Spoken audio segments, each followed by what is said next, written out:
in front of the entire team. He looked me straight in the eyes and said, "You don't belong in this office." Everyone heard it. Some exchanged awkward glances, unsure how to react. Others, less discreet, laughed openly. Even I let out a nervous smile, trying to mask the humiliation burning inside me. On the outside, I acted like it was nothing. On the inside, I swore it wouldn't end there. What no one knew, not him, not the co-workers who laughed, not even me in that moment, was that his words had just planted a seed of ambition, a thirst for transformation, and, most of all, a burning desire to prove my worth. While they continued to laugh and overlook me, I started planning. I worked in silence, studied every detail of how the company operated, learned the market, the management's mistakes, and most importantly, saw the opportunities everyone else missed. 6 months later, without making a scene, without any big announcement, without grand speeches, I walked back into that same office, but this time I wasn't a subordinate. I was the new owner. The office that once rejected me was now mine. The room that once ignored me now answered to me, and the man who humiliated me now reported to me how an underestimated employee became the owner of the company that once humiliated him. This isn't just a story of revenge. It's about knowing your worth even when no one else does. It's about turning humiliation into fuel. And it's about never forgetting. Sometimes, the most elegant form of payback is success. The boss interrupted him constantly. Every time he tried to present a project, share an idea, or even report a small achievement, he was cut off mid-sentence. It didn't matter how much effort he had put in, how many extra hours he had worked, or how dedicated he was to improving. Everything he did was downplayed, dismissed, or outright ignored. "You try hard, but there's no spark," the boss would say, with that tone of condescension, as if offering a generous piece of advice. Meetings became quiet humiliation sessions, sometimes not so quiet. His co-workers exchanged glances filled with discomfort, pity, or relief that they weren't the ones in the hot seat. The boss seemed to enjoy it, and with every new jab it became more obvious. This wasn't about performance. It was personal. "You're in the wrong place," he said on another occasion, as if his very presence was a glitch in the system. "Some people were just born to be mediocre," he added later, staring straight at him, leaving no doubt about who the comment was aimed at. And then came the breaking point. During a team meeting, he tried once again to present the results of a project he had spent weeks working on. The boss, visibly uninterested, cut him off again, but this time it wasn't a passive-aggressive remark. It was something cold, something cruel. Looking him dead in the eye, the boss said, "You don't belong in this office." The silence that followed was brutal. Heavy. Everyone froze. No one laughed. No one spoke. One co-worker let out a nervous chuckle, not from amusement, but from sheer discomfort. In that moment, something shifted inside him. A fire lit up. What had once been frustration turned into purpose. What had been pain turned into fuel. And the words that were meant to break him became the spark that started the greatest turning point of his life. In that moment, a whirlwind of emotions took over him, a silent storm that seemed to explode inside, while outwardly he forced himself to stay composed. The first feeling was anger. Raw, deep, visceral anger. How could someone be so cruel? How could that boss, who barely knew his story, feel entitled to judge him with such coldness, such disdain? The urge to shout, to fight back, to respond in kind was almost uncontrollable, but he took a deep breath, swallowed hard, not because he agreed, but because he knew that in that environment, any emotional reaction would be used against him. Soon after, anger gave way to another feeling, shame. He felt his face heat up, as if everyone was staring at him, judging, measuring, silently laughing. It was like being exposed under a spotlight, on a stage where the only scene was his humiliation. He wanted to disappear. He wanted the ground to open up beneath him. The worst part wasn't the phrase itself, it was the silence that followed. A cruel, awkward silence where not even one colleague had the courage to say that it had gone too far. And then came the helplessness, the feeling of being small, of having no voice, of being trapped in a structure where effort wasn't enough, where talent was invisible, where the game was already decided before it even started. It was like rowing against a current that kept pushing him backward. That night he came home and barely spoke. He lay in silence, staring at the ceiling, replaying scene after scene. The words "you don't belong in this office" echoed relentlessly, like a sentence etched into his skin. But what no one expected, not even him, was what came next. The pain didn't disappear, but it changed shape. It stopped being a burden and became momentum. What knocked him down also pushed him forward. He realized he didn't need that boss's approval, nor his colleagues.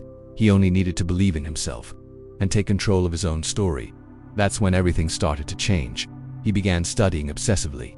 Every night after work he dived into books, articles, videos, podcasts about business, leadership, strategy, and finance. He created a strict study schedule. Every sleepless night was a seed planted. Every question answered, a piece of the puzzle falling into place. He researched the market the company operated in, studied competitors, identified management flaws, Missed opportunities, poorly served clients, untapped niches. He created spreadsheets, made projections, built scenarios, while others stayed on autopilot. He was already seeing further, already envisioning what no one else there could see, the potential of that business. In the right hands, he set goals, clear, ambitious, measurable, established an action plan with rigid deadlines, quietly started saving money, cutting expenses, seeking investors, talking to mentors, while by day he was treated as mediocre. By night, he transformed into a strategist, entrepreneur, visionary. From an ignored employee, he was preparing to become the owner of it all, and it all began with a phrase meant to hurt him. Little did they know they had just lit the fuse for the biggest turning point of his life. As the days went by, he began to notice that something was very wrong with the company. Small signs, almost imperceptible to those not paying close attention, started to accumulate on his radar. Budget cuts became more frequent, benefits that once seemed guaranteed were reduced or eliminated, and layoffs, which had previously been open and straightforward, began to happen in a hidden way disguised with excuses like natural attrition, internal restructuring, or personnel adjustments. The atmosphere inside the office grew heavy and tense, filled with whispers and uncertainty. It was clear that the company's financial health was fragile, far from discouraging him. This realization sparked a flicker of hope and determination within him. If the company was vulnerable, perhaps there lay an opportunity to transform his own story. With renewed clarity, he decided he could no longer rely solely on his current position to change his situation. It was time to invest in himself, to broaden his knowledge and expand his network. He dedicated hour after hour to studying, consuming everything he could about business, finance, market strategies, management, and investments. His free time became a routine of books, online courses, webinars, and lectures. He didn't just want to survive in the company. He wanted to understand the backstage of that market, to learn how to spot opportunities where others only saw problems. Every new piece of information absorbed was another step toward controlling his own destiny. He also understood that technical knowledge alone wasn't enough to advance. Building a solid network of relationships was essential. He began to discreetly attend industry events, professional meetings, lectures, and informal gatherings. He sought influential people, local investors, former employees, any contact that could add value to his journey. Networking became an essential tool to bridge between where he was and where he wanted to be. Very cautiously, he made contact with former employees of the company. These conversations revealed important details about the internal culture, the challenges faced, and the opportunities few had noticed. At the same time, he started dialogues with local investors, gauging their intentions, interests, and openness. 2 partnerships. Everything was done with extreme care to avoid raising suspicion within the company, because he knew that any hasty move could jeopardize everything.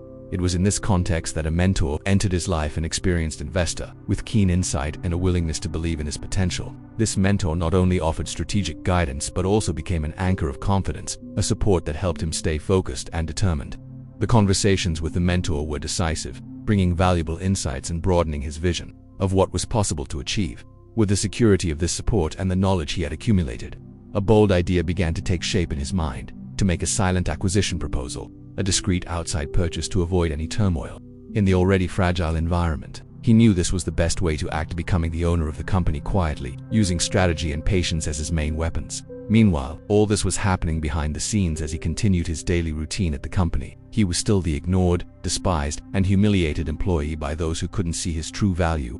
Harsh words and indifferent looks were part of the scenery, but he no longer let them affect him. On the contrary, each act of disdain became fuel for his strategy. Behind that facade of submission and silence, the plan was solidifying. Silent, firm, and unwavering. Patience, study, and networking were preparing the ground for the great turnaround, and he knew the time to act was approaching. The moment to turn pain into victory, humiliation into power, was about to happen.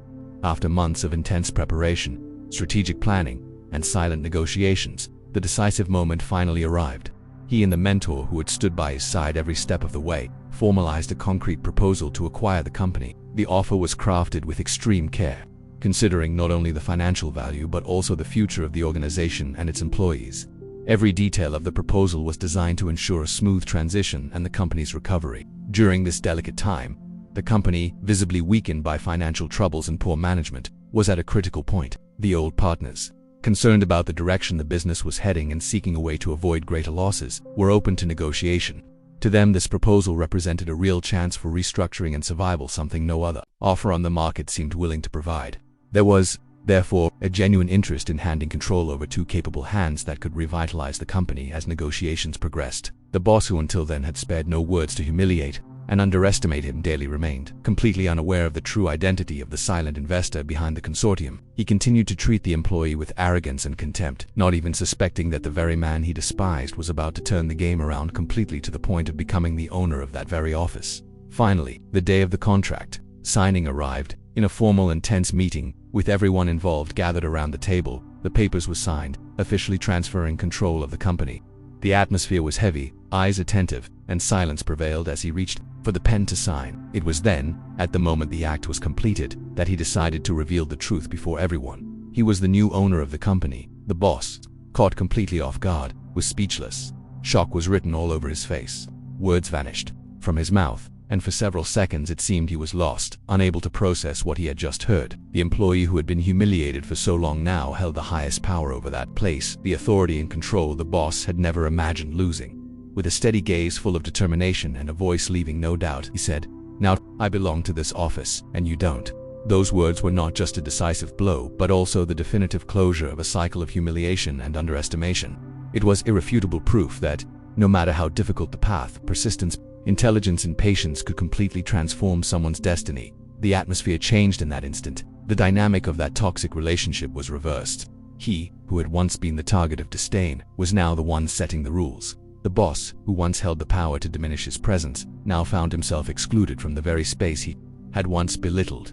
More than a personal victory, that achievement represented an example for all, the demonstration that no one is doomed to remain where they are not valued, and that with courage and strategy, it is possible to turn pain into success, humiliation into power, and weakness into leadership. From that day forward, the office would never be the same. Neither he nor the boss nor the company. A new era had begun and he was in command. He initiated a profound and comprehensive transformation of the company's organizational culture, understanding that true change could not be limited to a simple leadership replacement or superficial adjustments. It was necessary to rebuild the foundations that supported the entire structure, values, and behaviors within the corporate environment. He knew that a toxic and demotivating culture needed to be replaced by an atmosphere of respect, transparency, and meritocracy, where every employee could feel valued and motivated to contribute their best. With extreme wisdom and patience, he faced one of the greatest challenges: the removal of the former boss, whose management had marked the company with authoritarianism, humiliation, and a lack of empathy. Instead of acting impulsively or seeking explicit revenge, he chose to conduct this process with class and professionalism, ensuring a smooth transition without creating a hostile environment. This decision reinforced his image as a mature and strategic leader who values respect even in the face of adversity. Thus, he sent a clear message to everyone: power can be exercised with dignity, and a true leader does not need to rely on destructive practices to assert themselves. The company's reconstruction continued with the implementation of a new organizational culture focused on valuing the individual, recognizing merit, and encouraging collaboration. He implemented transparent systems for evaluation and reward that promoted fairness and encouraged professional development. The old climate of fear and unfair competition gave way to an environment where people felt safe to innovate, share ideas, and grow together. This cultural change generated a significant increase in productivity and employee engagement, who began to see the company not just as a workplace but as a community that recognizes and values its talents. In the market, the company quickly regained its reputation and gained prominence as an example of ethical and efficient management. Clients, partners, and competitors noticed the transformation not only in the quality of services and products but mainly in the ethical stance and the commitment to excellence. The organization became recognized as a reference in the sector, attracting new business and talent that previously would not have considered working there. This strengthened reputation opened doors to strategic opportunities and significantly expanded the company's network of contacts and influence. His own journey of overcoming, marked by resilience and strategic vision, began to inspire professionals throughout the industry. Many who had faced similar situations of undervaluation and injustice saw in him an example that it is possible to turn things around without losing dignity. He proved that sustainable success comes from hard work, emotional intelligence, and careful planning, and that true power lies in leading with justice and empathy. Beyond transforming the company, he helped foster a broader cultural shift in the market, encouraging a fairer, more inclusive, and meritocratic mindset. His example showed that healthy work environments are not only possible but essential for economic and social growth. This influence went beyond the company's limits, helping to shape a more humane corporate landscape aligned with contemporary values. The cultural revolution he promoted was not just an important chapter in his career, it was a lasting change that would deeply impact the future of the organization and the sector as a whole. He demonstrated that true leadership is much more than holding a position of command. It is a daily commitment to integrity, vision, and collective well-being, and with this philosophy, he paved the way for a legacy that would inspire future generations to believe in the transformative power of courage and justice. Underestimating someone is a costly mistake. Sometimes, the one overlooked today is the owner tomorrow. Don't give up, even when everything feels unfair, even when your voice is ignored, even when they try to dim your light. Keep going. Use silence as your shield and pain as your fuel. Don't respond with hatred. Hatred blinds you, distracts you, and wastes your energy. Respond with strategy. Plan, learn, grow. Let your results speak for themselves. Did you like this story? Then like, comment, and share it with someone who has ever been underestimated. Because this isn't just a story about revenge, it's a story about rebirth. A reminder that no one should be defined by the way others see them, but by the strength with which they rise.